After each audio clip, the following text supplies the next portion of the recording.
بہت سارے ایکسپرٹس کا کہنا یہ ہے ادر دین ان کا تعلق کسی پولیٹیکل پارٹی سے، کہ نہیں ابھی وہ صورتحال نہیں آئی، ہم اس جانب نہیں بڑھ رہے، ہاں ہمیں کچھ ایسے اقدامات کرنے ہوں گے جس کو آپ کہہ سکتے ہیں کہ جی اکنامک ایمرجنسی ارینجمنٹس ہیں، جس میں ڈومیسٹک لیول کے اوپر بھی اس کے اثرات ہوں گے اور اوور آل جو پالیسی پلاننگ ہے اس کے اوپر بھی اس کے اثرات ہوں گے، اور پھر ہم ایونچولی جو ہے وہ اس سے بچ جائیں گے صورتحال سے جو ڈیفالٹ کی ہوتی ہے۔ آپ کیسے دیکھتے ہیں سر اس اسپیسیفک معاملے کو ڈیفالٹ والے؟ دیکھیں، ڈیفالٹ بڑا اسپیسیفکلی ایک ایونٹ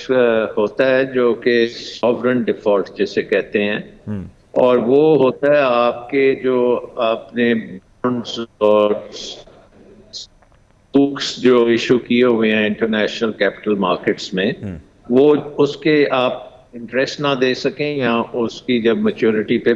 پوری قیمت نہ ادا کر سکیں تو اس کو ڈیفالٹ کہتے ہیں۔ اور اس ڈیفالٹ کے بعد آپ کے اوپر ایک قسم کی سینکشنز لگ جاتی ہیں فائنینشیل مارکیٹس کی،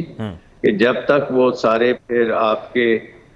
جو کریڈیٹرز ہیں وہ بیٹھ کے کوئی وے آؤٹ نہیں نکالتے، اس وقت تک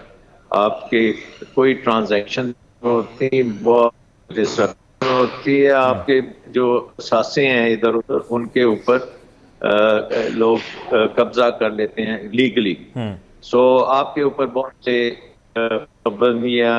جاتی ہیں لیگل قسم کی، وہ بڑا ایک مشکل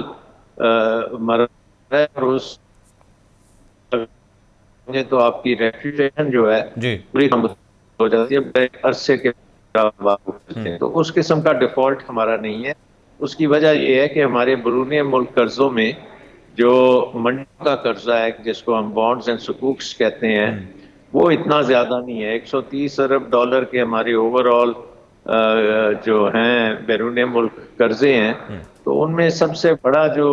قرضہ ہے وہ تو چین کا ہے، وہ تقریباً 25 ارب ڈالر کے قریب چین کا قرضہ ہے۔ پھر پیرس کلب کے جو ہیں یورپ، امریکہ اور جاپان، ان کے قرضے ہیں۔ پھر تقریباً 50 ارب ڈالر ملٹی لیٹرل کارپوریشنز ہیں، جس میں world bank, Asian development bank, Islamic bank, پھر اب ایشین انفراسٹرکچر بینک بھی آ گئے، تو ان کے ہیں۔ تو یہ چیزوں میں ہم ان کے ساتھ ہمارا ٹھیک اس وقت ہے معاملہ، بٹ اس میں ہمیں پرٹیکولرلی چین سے بات چیت کرنی پڑے گی تاکہ ان کے جو قرضے اب ڈیو ہو رہے ہیں، 5-6 ارب ڈالر ان کے ڈیو ہو رہے ہیں، وہ ہم رول اوور کر سکیں، اور ہم باقی جو قرضے ہیں ان کو لمبی مدت میں تبدیل کر سکیں۔ اسی طرح کا ہمیں کام پیرس کلب کے ممالک سے کرنا پڑے گا، اور ساتھ ساتھ جو ہمارے کمرشل لونز ہیں کمرشل بینکس کے، اس میں بھی چین کے بینکس جو ہیں وہ تقریباً 5-6 ارب ڈالر کا چین کے بینک سے ہے، تو وہاں پہ بھی ہمیں ان کے ساتھ بھی ارینجمنٹس کرنی لیکن پڑے ڈاکٹر گی۔ صاحب یعنی کہنے کا اگر مقصد یہ یہ ہے، جتنے انٹرنیشنل یہ فائنینشیل انسٹیٹیوشنز ہیں یہ اگر نہیں مانتے، چائنا نہیں مانتا، کمرشل بینکس نہیں مانتے، یا ان میں سے چلیں 1 یا 2 اسٹیک ہولڈرز نہیں مانتے، دین واٹ؟ پھر کیا ہوگا؟ اگر چین نہیں مثلاً مانگتا تو ہم ڈیفالٹ کر جائیں گے۔ اگر پیرس کلب کے جاپان فار ایگزامپل اگر نہیں مانگتا تو ہمیں بہت مشکل آئے گی۔ جو ملٹی لیٹرل بینکس ہیں، world bank, Asian development bank, یہ ڈیفالٹ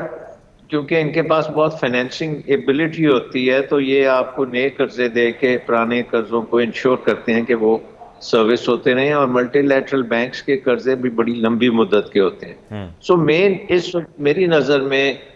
جو سب سے امپورٹنٹ چیز ہے نمبر 1 وہ یہ ہے کہ ہم IMF کا پروگرام جو ہے اس کو بالکل لیٹر اینڈ اسپرٹ میں کریں، اور کیونکہ اس کی وجہ یہ ہے کہ چین بھی کہتا ہے کہ اس کو کریں گے تو ہم مدد کریں گے، سعودی عربیہ، UAE، دوسرے دوست ممالک، سب ظاہر ہے سارے جتنے بھی آپ کے دوست ممالک ہیں وہ چاہتے ہیں کہ IMF کے پروگرام جو ہے وہ چلنا چاہیے، اور وہ اگر چلے گا تو وہ باقی بھی سپورٹ کریں گے۔